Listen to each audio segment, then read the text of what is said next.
Arkadaşlar bugün sizlerle birlikte ne videosu çekiyoruz? Canım da yanımızdadır. Merhaba arkadaşlar. Bugün sizlerle kamyonette bir gün kesiyoruz. Ve kabağımıza zombiler yatlar çıkacak.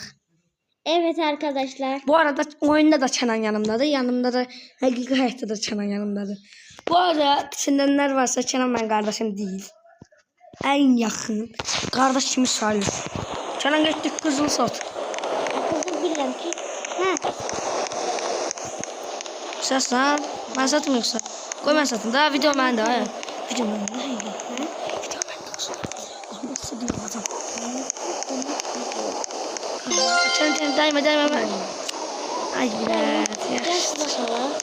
Nasıl? İlk yardım olalım. İlk yardım. Öyle yardım. Yaxşı bırak hara.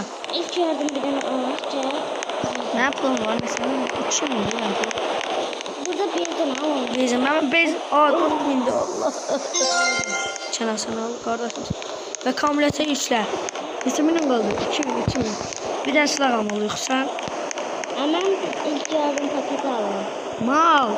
Maşına Alın yükle da. de maşına yükle. Ben propoyam. Gel gezini çözür. Ben de ilk yardım paketleri alayım. Bir iki tane. Ben de alıp yaxşı biri məndir. Birini bırak. Ha bir de məndir diyen. Al. Çanta. Bir dakika lan koy yere. Çantaya koyacağım ben. Nerede? Hayır aslında. Arkadaşlar izleyenlerin %99'u abone değil. Abone ol. Ne yapıyorsunuz? Ve ding dong.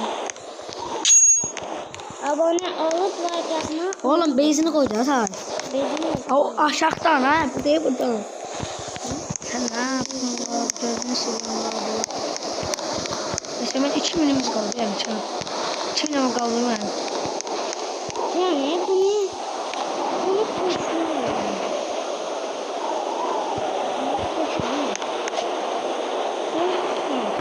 Sultan değil. Cebine koyacağım. Ben görüyor musun?